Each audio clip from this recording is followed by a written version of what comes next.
What's up, family? Thank you for tuning in to the DreamNation podcast. My name is Casanova. I'll be your host, and I'm excited to be bringing to you entrepreneurs, thought leaders, and trailblazers from around the world. Stay locked in with us because we're about to go on a journey that will change your life. What's up, Dream Nation? We are back again, and I can tell you for all of the episodes that we've done, I don't know if I've been as excited about doing any interview as I am today. And so without further ado, I want to welcome my friend. I feel like my mentor, my good friend, Mr. Jack Canfield to the show. Jack, you want to go ahead and say what's up to Dream Nation? What's up? I'm really glad to be with you, Casanova. This is really fun. I'm glad to share. We shared before we came on air a lot of things we have in common growing up. You grew up in Chicago. I used to teach in that area. So I'm looking forward to the conversation because my life purpose is to inspire and empower people to live their highest vision, which is their dream, in a context of love and joy. So basically, we're aligned here. Absolutely. And I love it. And I always like to make sure before we get too deep into it, that we give the proper introduction. So I'll say first off, if anyone does not know who you are, they're probably living under a rock, but let's go ahead and make sure that we can give that proper introduction. And so before you became this world-renowned success coach, before you became a person who sold over 50 million books and been featured in everything. Let's take it back to when you were just a young boy and tell us, who is Jack Canfield? Well, I grew up, my dad was in the Air Force, and I was born in 1944 during World War II, and he was transferred to a lot of different places. I was born in Fort Worth, Texas. We lived in Omaha, Nebraska. We lived in Minneapolis, Minnesota. We lived in Florida. And then he got out. We settled in Wheeling, West Virginia, and across the river in Ohio, which is where I grew up. And my dad was an alcoholic, somewhat violent, so my mother divorced him when I was 6. Remarried my stepfather, who came out of the Navy in World War II. And basically, we lived in a house that cost $8,000. So, we weren't rich. We were lower middle class. But my dad was ambitious, and eventually he became a salesperson and did okay for himself. And what made my life unusually successful, given where I came from, is that I had a rich aunt. And she helped build weapons during World War II. I think it was the top of a tank, or the turret, they call it, with the gun part sticks out. Yeah. And she had a foundry and a steel mill. And so she sent me to a private school because her son named Jack was killed when he was in college. And so she kind of adopted me. I live with my parents, but she kind of took over my education, if you will. So I got to go to private school. It was a day student. We graduated 52 kids. It was a small school. It wasn't like a big prep school in the East. But nevertheless, I got a good education for West Virginia, which had the 48th worst public school system when there were only 48 states at the time. And so basically, I got to go to Harvard. I majored in Chinese history, which has nothing to do with what I do today. But what happened for me was that I took an elective class in psychology my senior year for an easy A. I said, this is an easy A. You'll get an easy A. So I took the class, but I fell in love with it. And I said, I want to grow up and do this. I love working with people. And they said, well, you can't really do that. You don't have any undergraduate courses in psychology to get into graduate school in psych. So they said, why don't you go into education and you can kind of sneak over into psychology. So I ended up at the University of Chicago on the South Side where you grew up. And then I taught at Calumet High School, which is a school not too far from where you were. And I became more interested in why my students weren't motivated than I was in teaching history. And that's what led me to meeting a man named W. Clement Stone, which was one of these guys who wrote a book called Think and Grow. He was a friend of Napoleon Hill who wrote Think and Grow Rich. And they together wrote a book called The Success System That Never Fails. So that's kind of how I got from just being a normal kid to where I am now. I love it. And there's so much that I want to unpack there. But the first thing I want to ask you is, you've been known for teaching people to maximize their potential, right? And really been able to live out your dreams. Was there ever a point when you were growing up that you felt like you weren't maximizing your potential? And so that's where you decided that, listen, there's got to be more. Or was it always that you kind of knew the path that you were going to be on, which is in education and history? No, I grew up basically doing whatever you were supposed to do. You go to school, you get good grades, and then I got to be a senior and I was supposed to apply to college and I had no idea what I wanted to do. My parents wanted me to be a lawyer. I didn't know any better. I thought, well, okay, why not?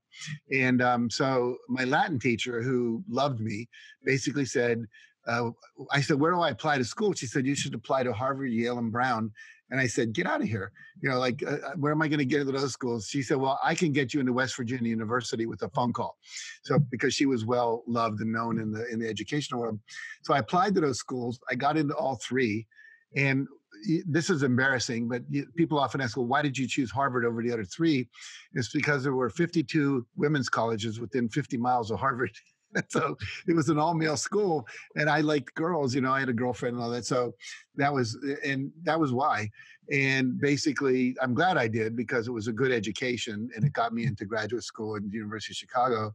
But for me, it was like I didn't really know that I wanted. I didn't know.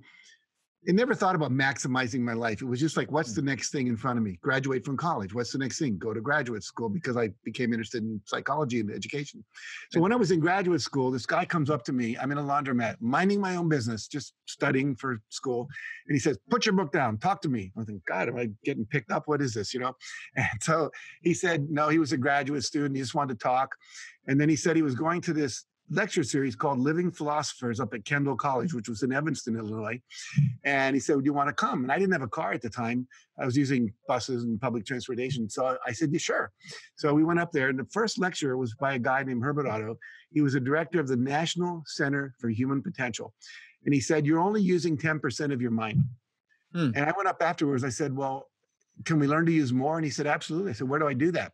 He said, there's this place called the W. Clement Jesse V. Stone Foundation. They have a place called Oasis. It's a growth center where people do personal development work. And you could go there and take classes. And I went, okay. And that's what I did. And I got introduced to all this stuff about the power of the mind and goal setting and visualization and affirmations, the law of attraction, emotions, which I'd never really owned my emotions much. It had always been up in my head. So that was like a breakthrough for me. And then it was like, I want to grow up and teach this stuff. And then it was teach at Calumet High School. And then it was like someone said, we're looking for really bright people from University of Chicago, Harvard, and Stanford. We're putting together a group of 6 people. We're building a team at a Job Corps center in Iowa, in Clinton, Iowa. And we're going to, we were looking for young Turks, which I was in my 20s, who were smart, who can develop a program that's breakthrough to get these kids who've dropped out of school, job skills and basic training skills. So I spent a year and a half there developing literally the first self-guided education. In other words, right now everyone goes online and we type in and we guide ourselves. But back then, reading was taught. The teacher would stand up in front of the class. Everyone would have the Sullivan reader. It would have an apple and say like in apple, a like in lay. And the whole class had to go together. And I thought, we have these cassette players. Why don't we just put all that instruction on individual cassettes, let the students learn at their own pace? Mm-hmm. That was the beginning of individualized learning. I was part of that, Wow. And so then what happened, where it really shifted for me, that Job Corps Center got shut down. And that's how it all started. I love it. And what's so significant about that, and I hope that somebody pays attention, as you said, like, I didn't have it all figured out, but I just took that next step. Like, okay, what's next? I've conquered this. And I think the world that we're living in right now, especially with social media, that's constantly blasting us in the face to show everything looks so perfect. And we're trying to figure it all out. We're trying to figure 10 steps ahead, where if you listen to someone who's already had a tremendous amount of success, it was like, no, let's just figure out this next step and let's keep it going. And our journey might change along the way, just like it did for you, but eventually you'll get to where you're supposed to be. Did I understand that correctly? Yeah, I do. You do. I don't know if you saw the movie The Secret. When I was in The Secret, I used this metaphor, and it was really my life, where if you do the thing in front of you and you do it with excellence, you do it with commitment, do a good job, make a difference, be of service, etc., then what happens is it's like driving a car through the night. When you're driving a car, your headlights are only going so many 100 yards ahead of you. You can't see the rest of it. But if you can drive that 100 yards successfully, you don't drive off the road, the next 100 yards appear in your headlights. So life for me has been like that. I went from Chicago, I went to Iowa to the Job Corps Center, came back to Chicago, worked for W. Clement Stone. Some guy at a conference said, you ought to come to the University of Massachusetts. I can get you a scholarship there. You can work on your doctorate in education. I went there. While I was there, I met my first wife. She happened to have a trust fund. wasn't a lot. She got $6,000 every 4 months, I think. So it was $18,000 a year. But when you're a graduate student, that's a lot of money. Right. And so we were able to then open up a therapy practice because she was a psychotherapist. And I never planned to be a therapist, but she taught me how to do that. And at that time, there were no licensing laws in Massachusetts, so I could be one. And so I did that. And then one day I took a training with like 300 people, kind of like LifeSpring, those kind of things, Insight. And I went, oh, you can work with 300 people in a room instead of 20. I want to do that. So I did that. Then I moved to California to work with that company. And then I found out the guy running that was a cult leader. So I quit, started my own company. And then I basically wrote the Chicken Soup for the Soul books. That took me in a whole other trajectory. So each thing I did, I just did it as well as I could. And then something else showed up that my heart said, do that. And I would just kept doing that. Now here I am. I love it. Now, for Chicken Soup for the Soul, I remember when I was first, because these books released, I want to say, in the 90s, early 90s? 93. Yeah. So I was very young on this. And talk to me about how did the mindset for Chicken Soup for the Soul even come about? And was that your idea, or was that like somebody brought that opportunity to you, similar to the opportunity that you had when you were just sitting, and the graduate student came to you? I would say it started when I was a classroom teacher back in the 70s in Chicago. And I realized that when I was talking historical facts and theory and, the 7 causes of the Civil War and all that, my students were like looking out the window. But if I was telling a story about myself or about Frederick Douglass, who was an escaped slave, or about, anything in history that was a story of a real person, or if I was talking about, I used to bring in magazines like Jet and Ebony and read stories to the kids about African Americans who'd succeeded because they didn't have any models of that. They were on pins and needles. So I learned the power of story. So even when I became a teacher trainer and worked for Stone and did all that work, I would always use a lot of stories in my work. And one day, somewhere when I would say around 1990, it just started that people would say, that story about the puppy, is that in the book anywhere? That story about the girl who sold 3,000 boxes of Girl Scout cookies, is that in the book anywhere? That story about the kid who climbed Mount Everest, is that in the book? I'd always say no. And then one day I'm coming back on a plane from Boston to LA, where I was living at the time, live in Santa Barbara now, about 90 minutes north. It was like the old V8 commercials where the guy goes, oh, I should have had a V8. And it was like, oh, I should put these stories in a book. Right. And it was like God was tapping me on the shoulder with all these people asking this question.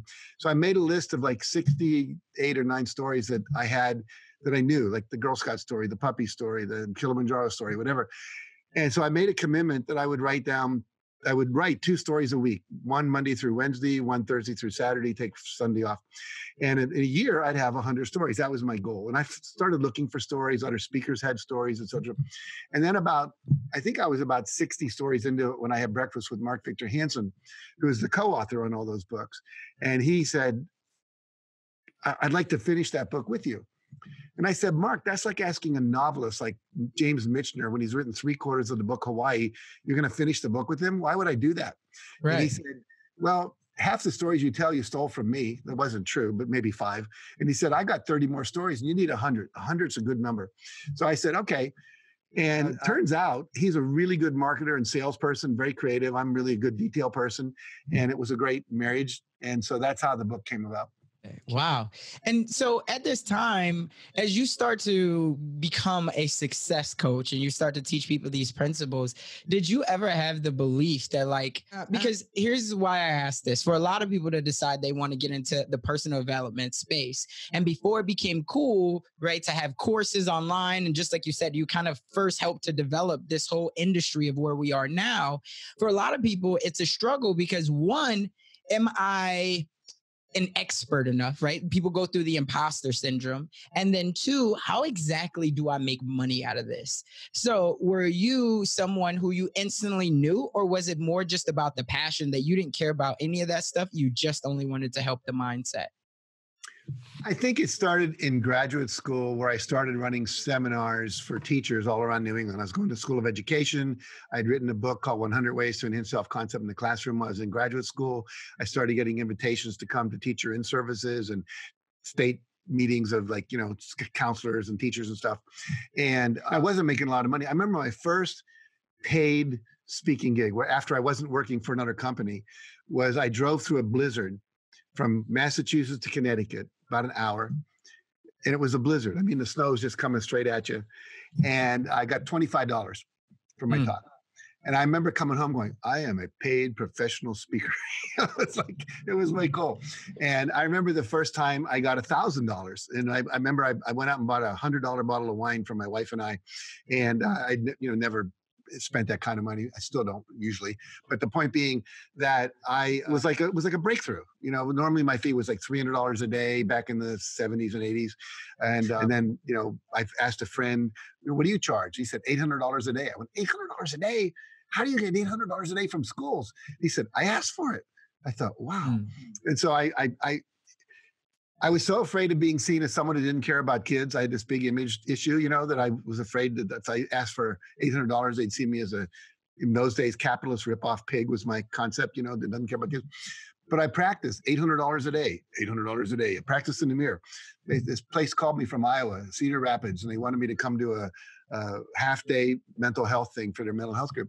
They said, what's your fee? And I went, $600 a day. I couldn't even get it out. And they said, oh, no sweat. And I said, what's sweat? And they said, we had $1,200 in the budget. And so the next company that called me, was a social agency or something. I said, $1,200 is my fee. They said, we only have $900. I said, okay, I'll give you a discount. But it's like little by little, this thing unfolded. And I really I never really set out to be a wealthy, famous person. That was never my goal.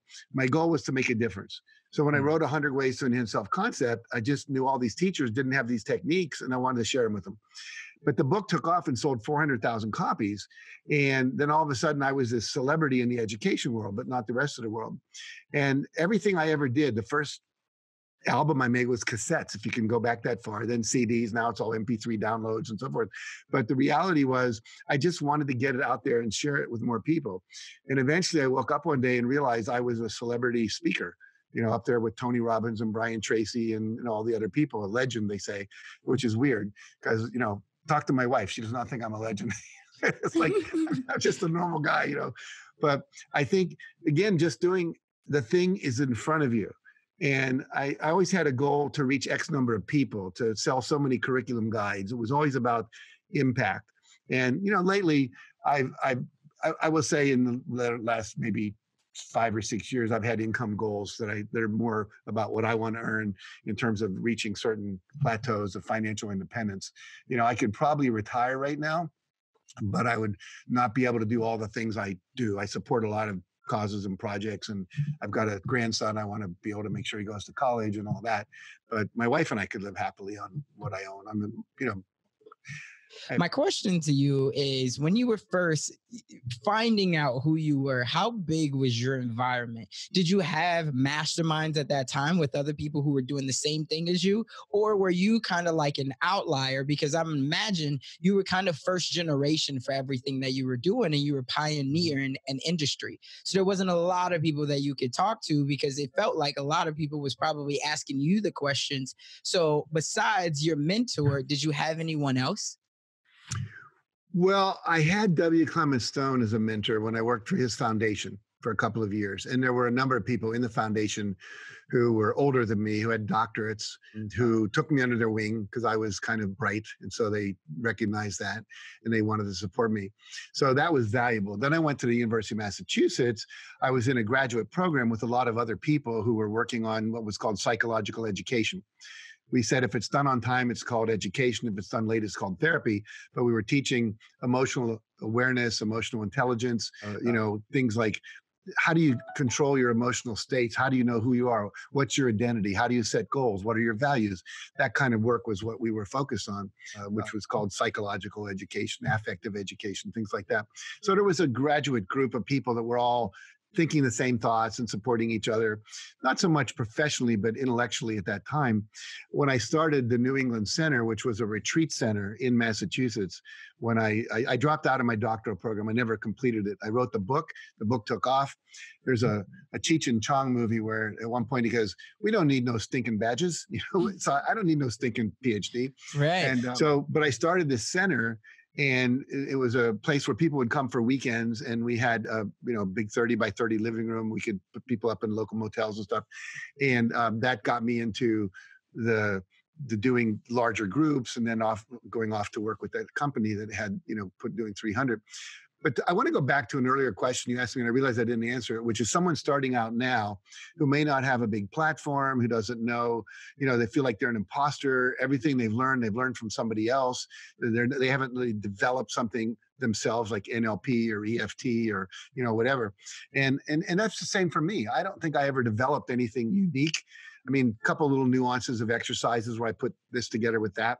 Most creation occurs when you take something and something else, you learn from something else, you put them together and something new emerges. And so for me, I consider myself a good aggregator. And I think the thing I would say to young people, or not necessarily young, but people starting out, is that we all have different audiences that we can relate to. I mean, you're a young African-American, so you have that credibility in the African-American community. You're also really bright and you're articulate, so you have universal appeal. But some people, like I have a friend, I teach trainers. I teach this program called Train the Trainer, where we train trainers to teach what I teach. And one of the women that came and trained with me was a mortgage broker. And she thought she was going to go do general public seminars. Turns out her audience is like 90% mortgage brokers. But she runs elite mastermind groups where she charges $24,000 a year. She gets 20 people in those groups. That's $500,000 a year right there. She does keynotes for mortgage brokerage conferences, et cetera. So we each have groups. Like I started out with educators because I was an educator. I knew that world. I knew the language. Some people there's a guy named Jason Dorsey, who is a millennial expert. And he was in college, and this millionaire, I think he's a multimillionaire, might have been a billionaire, came and spoke to their undergraduate program. And he said, if anyone wants to come out to my house every Wednesday afternoon, I sit on my porch and I mentor people. So he went out Wednesday and there was no one there but him. And it's interesting how many people don't take advantage of the opportunities that are offered them. Right. And the guy said, so what do you want to do? What's your life plan? He said, well, I'm going to go to school, finish school, get an MBA, go work in a company, eventually leave that company, start my own company. And then I'm going to sell that company. And then I want to go and I want to teach high school kids that they can do anything. And he said, why are you going to wait until you're 50 to do that? First of all, they won't trust you anymore. You're going to be too old. And secondly, why do you want to wait 30 years to achieve your dream? So he dropped out of the University of Texas, started doing seminars for teens and for high school students, and became the #1 speaker for high schools in America, and then became the #1 go-to millennial expert. And so he makes a fortune teaching companies like Burger King and all these other companies that hire a lot of young people how to work with millennials, how to work with, I know the Generation Z now, but the younger people. But the point being, he had a target market that he could speak to. So I would say, who's your target market? And if you say everybody, it's probably not true. There are people, the Dalai Lama, who probably has a universal message, Mother Teresa, maybe Tony Robbins, whatever. But in general, think about, like, if I go to a Tony Robbins workshop, everyone there are these type A, hard driving people, and if you go to another workshop, everyone's kind of mellow, they meditate more and they're doing yoga, So find who you are. If you be authentically you, you're going to attract the people that are attracted to your vibe, to your energy, to what you have to teach, to your wisdom. And so some people work with athletes, some people work with school teachers, some people work with entrepreneurs, some people work with women, some people work with prisoners. So I think that I wouldn't worry. There's plenty of people out there who need our work. Trust me. If you just look at how the world's working right now, we've got 40% of the people in America are supposedly clinically depressed. We have, I forget how many millions, 30 million or more unemployed at the moment. They're not living their dream at all. We have people, we're told even when people are employed, 80% of them don't like their job. So there's lots of, to use a term, market available if you have a message and you learn how to share it with people in an engaging way. That's super powerful, because I'll tell you, for me especially, it felt like you were talking to me, especially over the last couple of years, because I have been somebody who, and I'm sure there's many other people like me, and I have friends like me that have thought, like, when you're trying to become somebody who is a thought leader, yes, you can definitely niche down, however you want to say it. But at the same time, if you feel like you resonate with multiple people, and then just like you said, if you're targeting everyone, almost it's like you're talking to no one. And so for me, I always wonder, like, how can I have the maximum appeal without feeling like that I'm leaving someone out? And so I think that you put it in the right way, is to just say, like, hey, you have something that already resonates with someone. right? And then eventually, maybe there's going to be different people that come to your seminars. Maybe you're going to pull some people over, but you got to kind of know who you're talking to in the beginning. Was that always, did you always understand that? Or were you someone that you looked up? Because here's what I'll say. For me, my mindset was, especially when people would ask me this over the last 12 months or 18 months, I would say Gary Vee, Jack Canfield, Tony Robbins, like who is Jack Canfield's target audience, right? Because when you say that, it's like anybody who wants to maximize their life, which could almost be anyone. And the same thing for me being a now 32-year-old man, Black man, the fact that I'm referencing Jack Canfield, where is our connection there? Right? We don't really have it. It was just the mindset, and it was the vision that, listen, I want to create a life by my design. So you would say, hey, my target audience is not the young Black man, but yet I am your target audience. So was that always you in the beginning, or did you still focus and you just let it happen?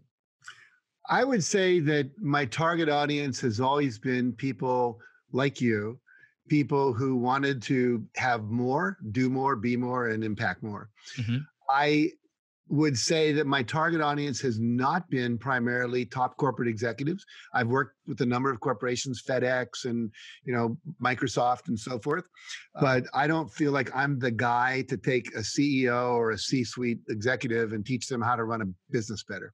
I can talk to them about how to run their life better, how to run maybe be a better parent. And a lot of them want that, and they come to my seminars for that. What started for me, Casanova, was because of my work in school and because of teaching in the school in Chicago and realizing most of my kids had low self-esteem, I became a self-esteem expert. And then I realized the statistics are that 2 out of 3 people in America have low self-esteem. So I used to kiddingly say when I was talking to the audience, look to your right, look to your left, one of you is okay, 2 of you are in trouble. And so the idea is that meant 2/3 of the American population were my audience because they had low self-esteem. But here's the challenge, and this is the challenge with personal development in general. Harvard Business School did an article in one of their business magazines, Harvard Business Journal, or whatever it's called. Yeah. What they said was, the work you and I do is called missionary work. You do not have to convince someone they want a car. You only have to convince them your car is the one they want. Everybody wants a car. Right. But not everybody wakes up every morning and says, I need some personal growth. I need some self-development. I need to become more of who I want to be. Most people don't do that. So first of all, we have to convince people that they have more potential than they really think they have. Because a lot of people are living in resignation. It's a habit of thought. It's a mindset that there's not more. I can't have more for a number of reasons. I'm not worth it. I was told as a kid I wasn't worth it. My parents treated me like I wasn't worth it.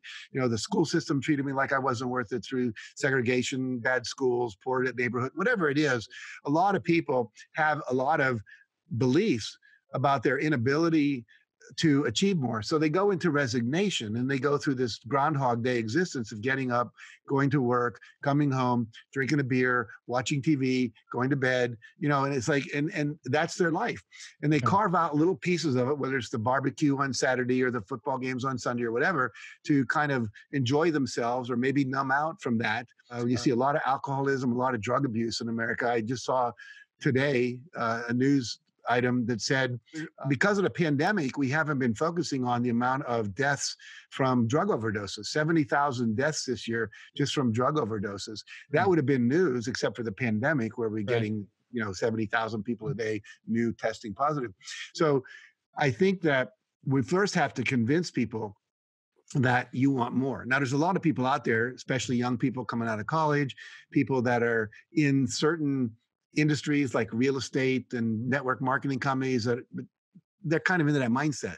And that's a lot of market for what you and I do in terms of, people that sales, they always want to sell more. People that are in network marketing companies are independent solo entrepreneurs in a sense within there. So there's that reality. And now that people are out of work, that they weren't wanting more necessarily, but now that they have less, so they want more than what they currently have. Right.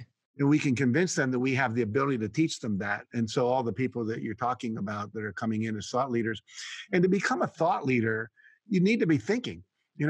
If you see behind me, that's only one of 4 walls in my office that look like that. I've read over 3,000 books. I've taken over 600 seminars. I've watched over 1,000 TED Talks and YouTube videos. And, I'm constantly learning something new, whether it's tapping and EFT, and then we can get rid of limiting beliefs. I just recently got into essential oils, which I had no idea what they were. Turns out these are plant-based essential oils that are created through steam distillation, that when you inhale them from a diffuser, or you rub them on your hands and inhale them, or you put them on your body, they create instant changes in attitude, in courage, in opening up limiting beliefs and helping release them. Unbelievable stuff. So I'm now deep in that. That's my new kind of thing I'm into. I'm always into something new, because my whole commitment is, how do you help people go further than they ever thought was possible, faster than they ever thought was possible? So I used to have people pounding on pillows, screaming, "I hate you," and stuff to get rid of their anger. Yeah. And then I learned about EFT, and we can get rid of it like in, 10 minutes. And then I learned about essential oils, where you can get rid of it even faster. So my point of view is, let's not take a long time to get to where we want to go. And let's keep learning new stuff, as you do as well. I'm sure every guest you have, you're probably learning something from them, reading their books, watching their videos, etc. Absolutely. And that's why I say some of it is, when people ask me about the podcast, I say some of it is definitely selfish, because of the fact that I know that I'm going to learn something new from everyone that comes on. Right. And they all have that 1 or 2 nuggets. And so with you, again, it was super cool, because it felt like somebody who helped me even get into this space of bringing them on. And I've learned so much from you. The one thing I remember, I saw this video probably about 3 months ago, and I think this is relevant for a lot of people that are listening or watching right now. And it was about 3 months ago, and you basically broke down about how to tackle 2020. And this was before the pandemic even came about. But you had said, and what was really powerful is, I know you described Mark Victor as the sales guy, but I don't know, maybe you've developed it over time, but you had that hook in the beginning of the video, because you said, I've delivered hundreds of thousands of messages, but this might be the most important message that I've ever delivered in my life. Where then it was like, I've heard a lot of Jack, but whoa, what is he going to say right now? And then so you started to go into basically the message of was like, you cannot possibly attain your greatest vision in your life without healing first. And you said that, in 75 years, basically you have done so many different exercises, but you found that even in the age of 3 to 8 or 3 to 9 years old, you still had 2 or 3 wounds that were still alive and that had not healed. And the reason being is because you didn't allow them to heal. You didn't acknowledge them. Right. And so I wanted to say, like, why do you think that most people will not acknowledge it? Because this took you a long time. If you can say, hey, it wasn't until I was 70, 71, 72 that I even found a place to acknowledge them. For somebody right now that's 25 years old, 28 years old, and they're about to go into their prime, right, of who they can be, how can they open up to where they can do it even faster and start to acknowledge those wounds? Well, first of all, you have to know that nobody is exempt. I don't care how good your childhood was, whether it came from your peers, your teachers, your coaches, your older brother, your parents, your grandparents, your uncle, your neighbors, whatever. All of us have had experiences that were negative, that we then made a decision that affects us for the rest of our life. I'll give you a couple examples. Yeah. One of the people I worked with is a swimmer, and she is a really good athlete. And in her practices, amazing times, Olympic times. In competition, never the same.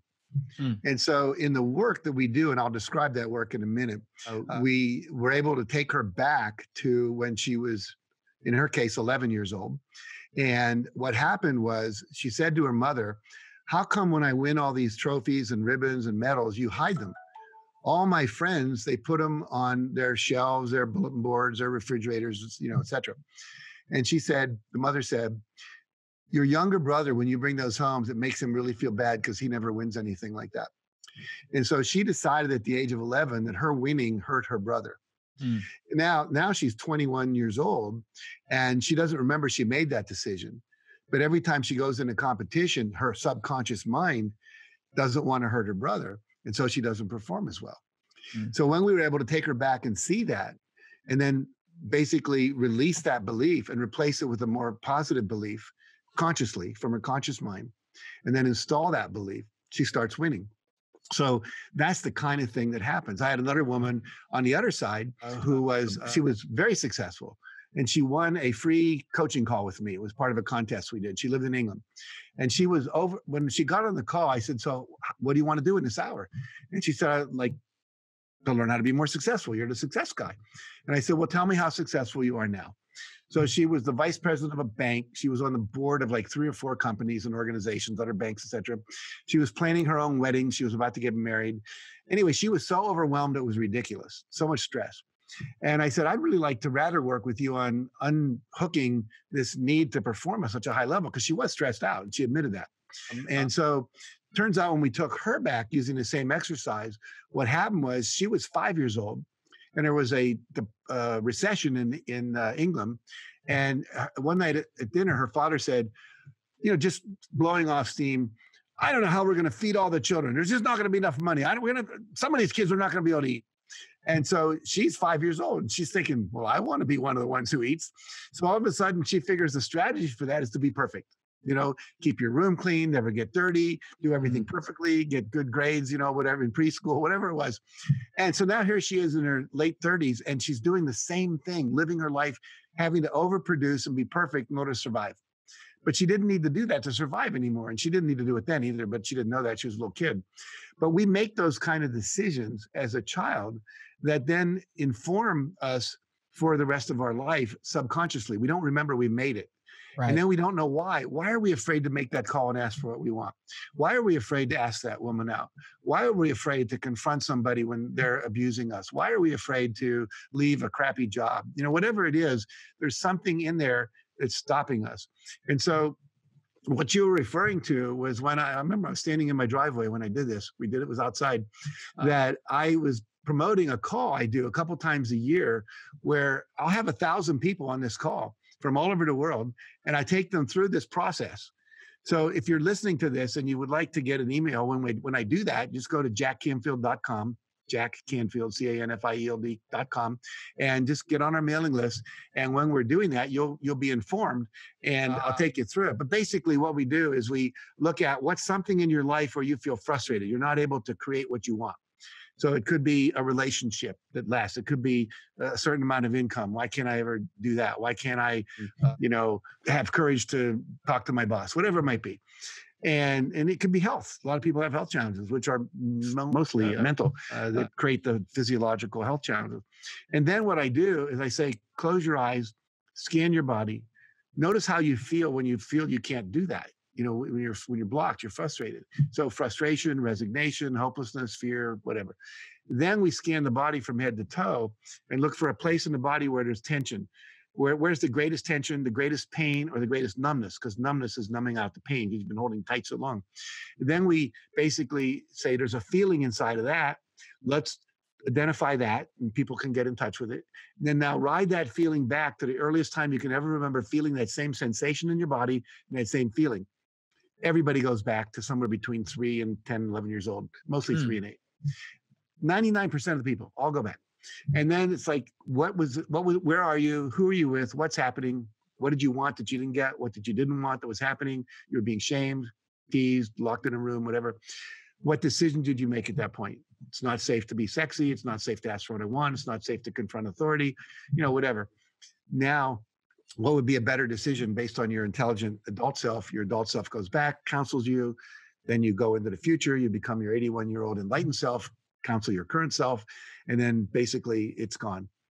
And life goes on, and you're better, Now, the challenge is I do that call, but most people have 10 of those, So basically the little repetition is needed. But once you learn how to do that, you can do it anytime you want.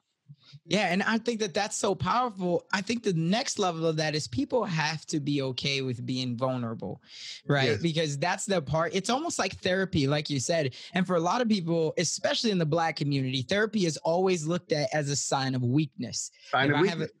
Right. And so it's like, if I admit that I have a problem and I go see a therapist, whether it's a marriage counselor or whatever, it means that I have a problem and that I'm weak. And so I think that that's the same thing where like people, they could listen listen at you, they could watch those videos, but yet when they write down the answers, how do you gain the conviction to say this is okay? Which is, I think, is another thing, because we have that subconscious mind in our voice that says like, okay, we wrote this down, but this means that you have demons. But how do you prepare other people to say it's okay to have these demons? We all have these demons. Here's how you can counter that. Is there a process for that? Well, it goes back to the missionary sales thing. You first got to convince them that they need it. And my experience is that you have to go first. You have to be the one that says, I have demons. These are my demons. This is how I've dealt with them. And I know for me, it was really hard. You know, I'll go back to teaching in a Black school. There was a time when being smart in a Black school was being white. You know, you didn't want to succeed because it meant you were copping out and becoming white. You were becoming what they called the house N-word, you know. Right. So basically, in some ways, that's still relevant. That's still today. Out there. Yeah. Oh yeah. And so that kind of what it is it's a level of fear that basically says, I don't want to play that game because I'm not sure I can win. So I'm going to make you wrong for playing that game of going for success. Now, obviously, people do cop out and they become the token Black person in a company and all that kind of stuff. And we've seen movies and books and we know about that. So that has to be addressed as well. But the point being that someone has to go first. I had a friend who used to run nude workshops and basically would get everyone nude. And I said, how do you do that? And he said, well, you have to take your clothes off first. Right. And so that's a metaphor for and I teach trainers this, if you're going to ask people to do an exercise and go deep, they're never going to go deeper than you go when you demonstrate setting up the exercise. So you have to tell people, hey, I've been where you were. I thought it was a sign of weakness. I was afraid people would judge me. I didn't want to acknowledge it. I didn't want to lose control. I thought I might get so angry I'd kill somebody because I'm so angry about, you know, anything, racism, whatever. Or I'd cry forever because there's so much pain in there. No one's ever cried forever. I've never scraped anyone off a wall because they exploded. You know, it's like, and you just have to explain that and then tell them what you learned. You know, I'll share a story with you, which I had not shared for a long time. And I mentioned I'm into this essential oils right now. And so we do this thing right now called the emotional reset. The guy that developed this discovered a set of oils that were used in Egypt to train, to purify the people that were in the high government position so that when they would not come from ego, they would come from service. And they would take them into this temple. And for 3 days and nights, they would put these oils on them. And these oils bring up feelings. They bring up memories. They bring up times when you were hurt and traumatic. So I've been part of a group, taking this group and being part of it as well this last month, going through this process. And the first week I did it, you put this oil on and you just lie there. And all of a sudden, these memories come up, which you haven't thought of in ages. And I had a very painful memory occur. So I was teaching at Calumet High School. My best friend was an African-American. He was a basketball, he was a phys ed teacher. They had a basketball coach already. And he wanted to get some extra money, which meant if you did a sport after school, you got paid for coaching that sport. So swimming. Well, I'd been a swimmer and I taught swimming. I had a water safety instructor card and all that kind of stuff. So I said, I'll help you. And after swimming practice, we would go out, we'd go to a bar, we'd have a shot of scotch or a Boilermaker or whatever. That was his way of not wanting to go home to his wife and have a great relationship. And then eventually we had to stop that. I said, I can't do this. You don't have any preparations. I got to plan lesson plans for the next day. But anyway, we became best friends. He took me, there was a club in Chicago called the Pumpkin Room. It was a jazz club. And we used to go there every Saturday night and just really great friends. And then one day, it was in the spring of that first year of my teaching, he comes up to me and he says, I'm not going to be able to be your friend anymore. And I said, why not? And he said, I just joined the Black Muslims. And now I have to see you as the white devil and I can't interact with you anymore. And I was like devastated. You know, I mean, it was like your wife breaking up with you when you weren't expecting it. I mean, it was that devastating for me. It was, that was the only male friend I really had as I was in that school program at the time. And so I forgot I had that experience and it came up and I cried I was in my bedroom lying on bed when I was doing it. And it reminded me, many years ago, I had a subluxation in my neck. I was seeing a chiropractor. He would adjust it, and I'd come back the next week, it was still there. He did some muscle testing on me. He said, does this subluxation have to do with biochemistry? No. This relationship? Yes. Male or female? Male. Between the ages of 0 and 10? No. 10 and 20? No. 20 and 21? Yes. 21? No. 22? Yes. Okay. What happened to you in 22 with a man? And that was that event, and I hadn't healed it. And when I did some work on that in therapy, basically my neck started staying in place. But there was still an emotional residue in there that had not totally cleared out. And so you never know what's going to come up. And the point is, by my sharing that, you know more about me. And, Right. And what happened was I shared that on a call. There was an African-American woman living in Barbados on the call, and she wrote me a 2-page letter talking about her being Black and having been rejected by white people, and how she'd never heard a white person talk about that. And we really bonded as people. Full of authenticity and vulnerability is what creates connection, and also what creates trust. And one of the things I teach my trainers is you want to be a guide by the side, not a sage on the stage. And so you want to be working with people, because people, you look at someone like Tony Robbins, who is much more vulnerable than he used to be, but there was a point where he was so perfect, you say, I can never be that. Right. And as a trainer, you don't want to be that person, because then people feel it's impossible to achieve what you achieved. So the more they know, like when you ask me, what are some of the challenges you had in the beginning and so forth, people go, oh, if he could do it, I could do it. The question, I guess, that I have from here is looking at all the success that you've had. And if you can sum it up, and you've talked to so many world-renowned thought leaders, if you could sum it up now looking over these last, let's just say 50 years, do you have one, maybe 2 lessons that if you had to do it all over again, you would put these at the forefront to make sure that you could speed up your success, not only mentally, but spiritually as well? Well, I would say work on yourself first. Success is an inside-out job. It's a combination of mindset, skill sets, and action. And I think a lot of people, especially younger people today, are looking at the skill sets. Tell me about internet marketing. Tell me about online trainings, how to develop an online course. And there's all that information out there. And, some of it's free online, some of it you got to pay for. There are webinars, there are summits, there are courses that people sell at the end of that. And it's good information. But if you don't have the mindset of positivity, of the whole understanding of the law of attraction, if you don't have your vibration high, if you're not being authentic and vulnerable, you hear people all the time now saying people want authenticity. They don't want, canned performances and so forth. So that willingness to be vulnerable, to not have it all figured out, is really important. But I do think that personal growth and development, working on yourself, people often say, what's the best thing I can do for my kids? I say, work on yourself. The better person you become, the better parent you'll become. Because the more uncooked stuff in you, the more you're going to be reactive instead of responsive. And so what most of us are is we're reactive. We get pissed off at stuff. We get, we defend ourselves. We push things away. We're judgmental. And that doesn't work very well. And so we need to be open to feedback. That's a real big issue for a lot of people. They don't want to hear the feedback. They're afraid of what they're going to hear. You can't get better if you don't know where you're off course. Right. If you don't know where people aren't getting what they want from you or need from you. The reason Chicken Soup for the Soul was so successful, Casanova, is that we had a panel of readers, anywhere from 20 to 40 readers for every book we did. They were Black, white, yellow, brown. They were urban, suburban, and rural. They were Democrats and Republicans and non-party. They were rich, middle class, poor, across the board, male and female, whatever. So that when we'd give them a story and say, grade it on a scale of 1 to 10.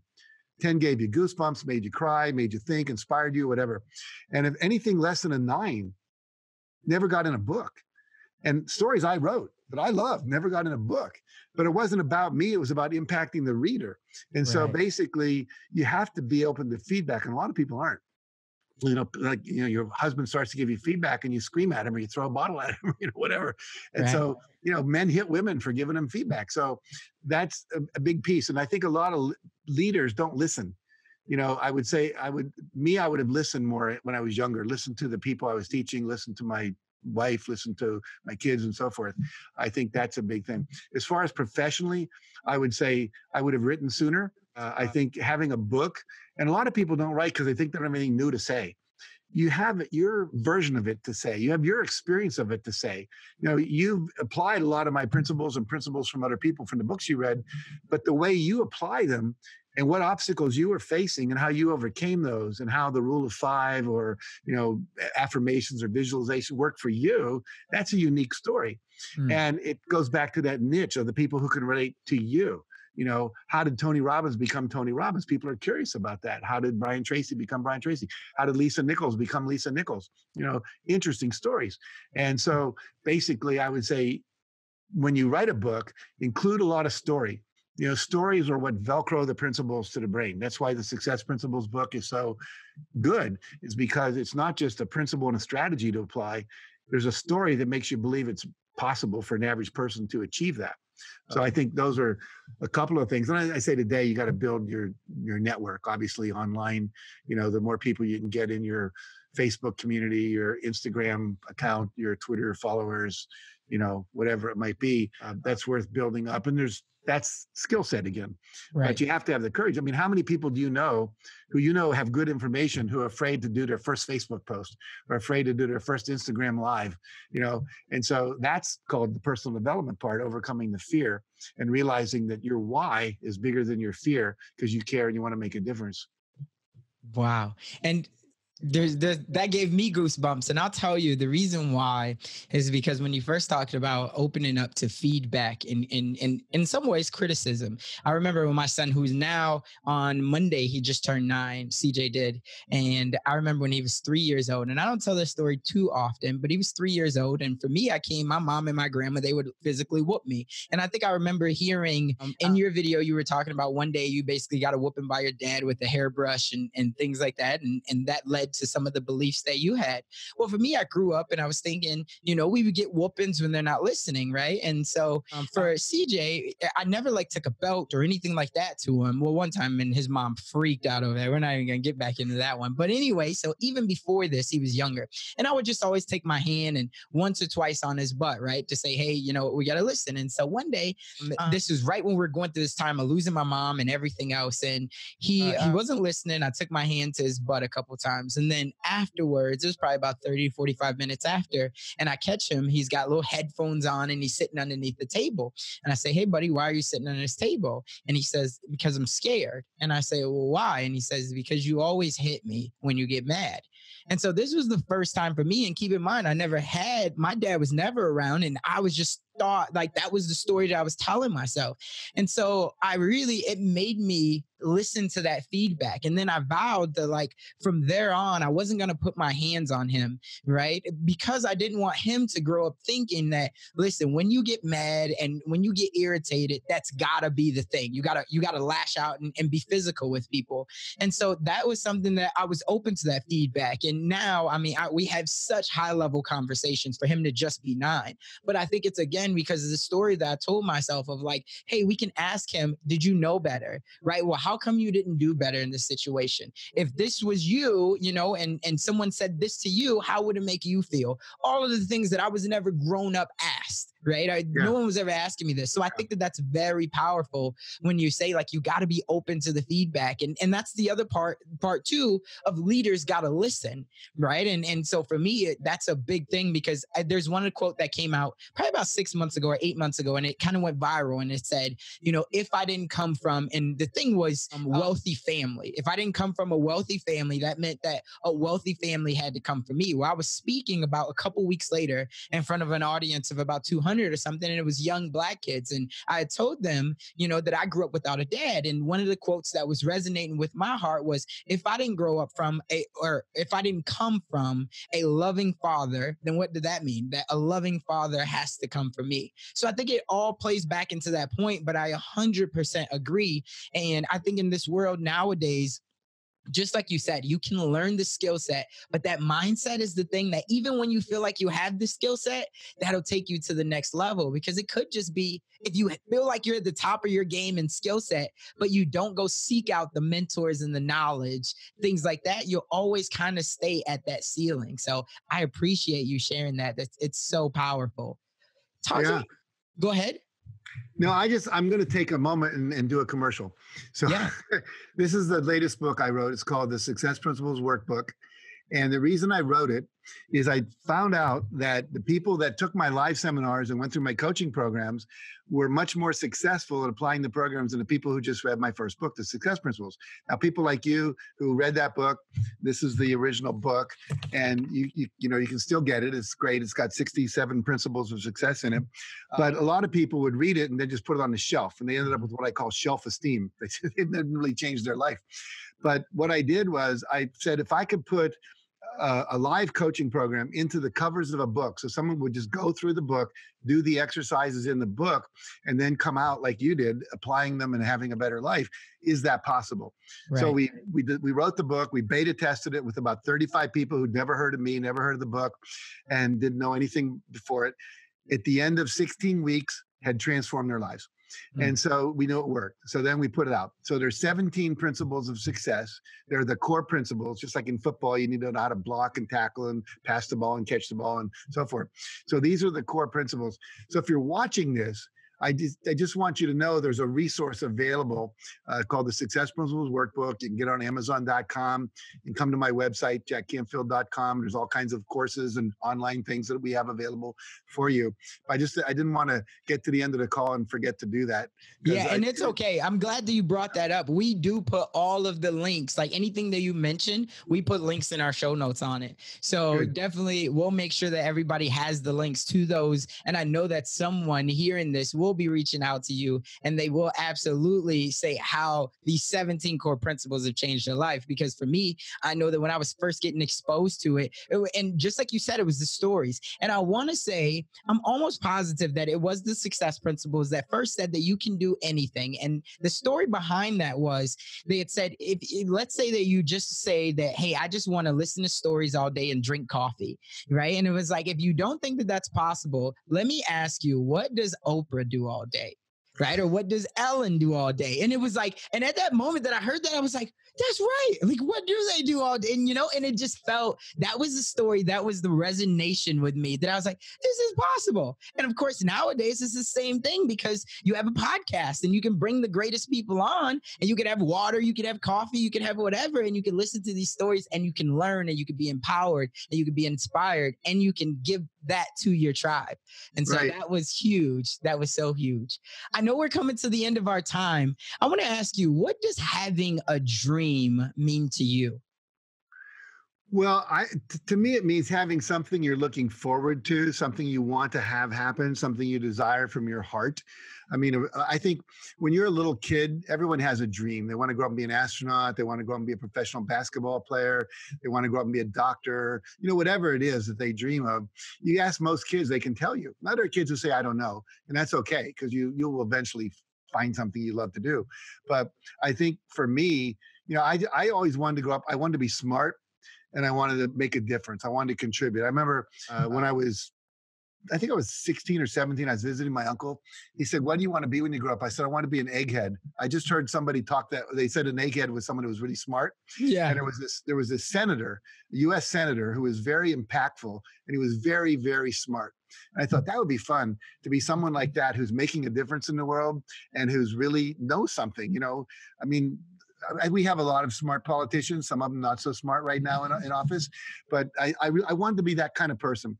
And then along the way, I discovered, you know, Les Brown. I'm sure you know Les Brown. Mm-hmm. And Les, basically, he was an assembly person, a state legislator in Chicago, in Ohio. I don't know if you know that. And I didn't. And he was there for 2 years, and he said, I couldn't make a difference. He said everything moves so slow, and it's so hard, and there's so much back and forth and so much politicking. So I left the legislature and thought, if I really want to make a difference, I need to change people's mindsets. And that's when he became a motivational speaker, because he realized he could make more of a difference than he could in politics, which I found fascinating. Les and I are good buddies. We actually were giving a talk once, and Les said, he was up in front of the group, and there was 4 of us speakers that day. And he said, you're watching myself, Jack Canfield, and Mark Victor Hansen go from local obscurity to national obscurity right in front of your eyes, which at that time was pretty true. So for me, a dream is something that it's a little more than just like a hope or you have something you really want to achieve, something you really want to experience. Maybe you want to climb Mount Everest. Maybe you want to be a doctor that comes up with a solution to cancer. Maybe you want to be an NFL football player, whatever it is, but it's something in your heart that you feel passionate about. And I think for a lot of people, they don't have a dream. They've been talked out of their dream. And I'll share an interesting piece of data with you. About 3 or 4 days ago, I was talking to a woman who worked with cancer patients. And she said what she noticed was the people, she would ask them, after you heal, if you get cured from cancer, what do you want to do? And she said the people that had a very specific answer, I want to go to Hawaii, I'm going to live on Maui for a month, we're going to snorkel, we're going to scuba dive, we're going to then go to Singapore, we're going to do the East Asia tour. She said those people got better. She said the people that she asked and they said, oh, I don't know, maybe visit my grandkids, maybe retire. She said most of those didn't get better. And what she realized was having a dream, having a vision of something you want to experience, something you want to create, manifest, whatever, is something that gives you purpose. It gives you momentum. It gives you something to look forward to. When I was teaching self-esteem and I was working with some of the self-esteem experts back in the 70s and 80s, one of the things we found out that built self-esteem was having a positive expectation of something in the future.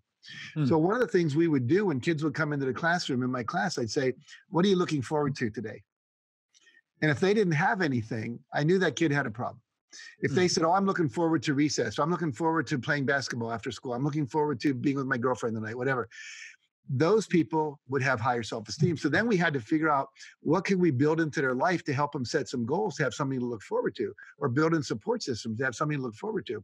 So a dream usually comes from inside. It's something that's like a seed in you. I believe, Casanova, that every person is born with a purpose. Every person has a seed within them of something they're supposed to be, something they're supposed to express, something they're supposed to do, or something they're supposed to learn. And if we get in touch with that, and there are techniques for that, life purpose exercises, et cetera, then we can fulfill that purpose and we get to have a fulfilling, meaningful life. A lot of people, to use Stephen Covey's quote, you don't want to get to the top of the ladder and realize the ladder was leaning against the wrong wall. Right. A lot of people are pursuing what they think is success. Money, going to build a business, turn it around, become a billionaire really quickly, or I'm going to become famous, or I'm going to have the most followers on YouTube, whatever. It's not necessarily aligned with their purpose. Now, if it's aligned with your purpose, great, do it. But most people I talk to, if you say, what's your purpose in life? They don't know. And so I think it's really important. I'm editing a book called Living the Success Principles, all stories of people who either read the book or took a seminar, online course, and how it changed their life. Yeah. And this one person, it's a quote someone else said, the 2 best days of your life is when you're born, and then the day you figure out why. Right. And so, he talks about the day he figured out why. And I think that when you get in touch with that and then build your life around it and say, okay, this is my dream, this is my purpose, and I'm going to now set goals and learn the skills and develop the relationships that I need to fulfill that dream. I often say, I have a quote I sometimes do when I'm talking. I say, you all remember Martin Luther King's famous quote, his famous speech, I have a complaint. And everyone says, that wasn't his talk, Right. But most people are going around complaining about how bad it is, the pandemic, the election coming up, the Russians, the environmental destruction, and so forth. Okay. But really, we have to say, what does it look like when we get on the other side of a society that works, where people are judged by the quality of their character, not the color of their skin, where we have an environment that's sustainable, where we have people not living in poverty and dying at an unfair rate because they're in the poverty zone, et cetera. That's what we have to focus on. And when you get in touch with that, you can't wait to get up in the morning. You hate to go to bed because you got so much more you want to do. And that's what I think about the power of a dream. I love it. That's a great way to end it. I would ask you, out of all of these quotes that you've heard, that you've ever heard, that you've said, that have resonated with you, just for my curiosity, and I'm sure somebody else would love to know as well, what's the one quote, if you had to leave one quote line in a book to sum up everything that has been built on your legacy for your great-great-grandchildren, what's that one? You have everything you need to do anything you want. In other words, you have the capacity you have the intelligence, you have the internal talents to do whatever you want to do. Now, you may have to develop skills, relationships, get some credentials you don't have, whatever, but there's nothing you can't do. I mean, literally, there's actually research now that shows people who can't sing can learn to sing on key. People that can't dance can learn to dance. We see Dancing with the Stars, and we see how people improve amazingly, So it's just a matter of trusting that. A lot of people think I'm not wealthy enough. I don't know enough people. I wasn't born with the right skills. I don't have the DNA. Jack Canfield's different. He was born with a different set of, brain cells or whatever. But you have what you need to do what you need. My wife does not have the brain of a physicist, but she has the personality of someone who gives people permission to be spontaneous and real, because that's all she does all day long. And her life purpose is to basically inspire and empower people to be authentic. And she doesn't need to have a mind that can do physics. I meet a lot of physicists who can't make relationships work. And they don't necessarily need that to do what they're here to do. So I think that I would just say you have everything you need to do anything you want. Don't let anybody convince you can't do what you want to do. And I will just finally say this, my personal quote, but I don't think it's necessarily for everybody. It was from Mother Teresa. She said, "I'm only a pencil in the hand of God." And so I think that's me. Maybe it's a word processor or a computer now instead of a pencil, but everything I do is I'm just an extension of that spiritual energy coming into manifestation to spread love and joy and power and abundance and prosperity and happiness in the world. There you have it. For anybody who wants to stay connected with you, again, we'll have all of these links in the show notes. But if somebody's super inspired, they're going to go out and get your book and they want to stay connected with you, where can they find you? Just jackcanfield.com, CANFIELD, jackcanfield.com.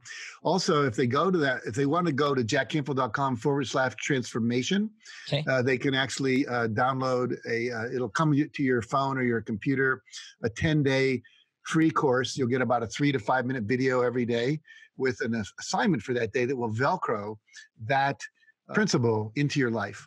Like appreciation of others, acknowledgement, visualization, affirmation, goal setting, whatever it might be. But again, I would recommend the way to deep dive would be one of the books, either Success Principles or the Success Principles Workbook. As you've known, it impacted you. There's a guy, I just have to end with this. There's a guy in Thailand by the name of Andres Pira. He wrote a book called Homeless to Billionaire. At 19, he was homeless on the beach in Thailand. He was from Sweden, went there to be warm. And at 19, couldn't get a job. He's on the beach, called a friend and said, "Could you send me $100?" And the friend said, "No, but I'll send you a book you can read." So he texted him or, attached the text of The Secret. And he watched The Secret, the law of attraction. And with that, he manifested a cup of coffee through visualizing it. This guy that had a stand nearby came by and said, "I don't know why, but I feel like I should give you a cup of coffee." And so he said, "Oh, this works." So then he kept applying that. And then he read because I'm in the movie The Secret in the book. Yeah. So he read my book. He read Brian Tracy's book. And I think he read 1 or 2 other books. And he started applying the principles. And 15 years later, at the age of 35, he's worth $3 billion. So in 15 years, from homeless to billionaire, because of the success principles. And that's what I would suggest is possible for anybody. And I claim if you apply the principles, within 2 years, you can double your income and you can double your time off if you apply them. The key word is the principles always work if you always work the principles. And that's the key. You got to do the work. I love it. Well, for anybody who is questioning if they have a dream and if they can be successful, there you just heard it. And remember, Dream Nation, in the dream we trust, but you have to take action. Otherwise, it'll only merely be a fantasy. That's all for this one. We'll catch you on the next one.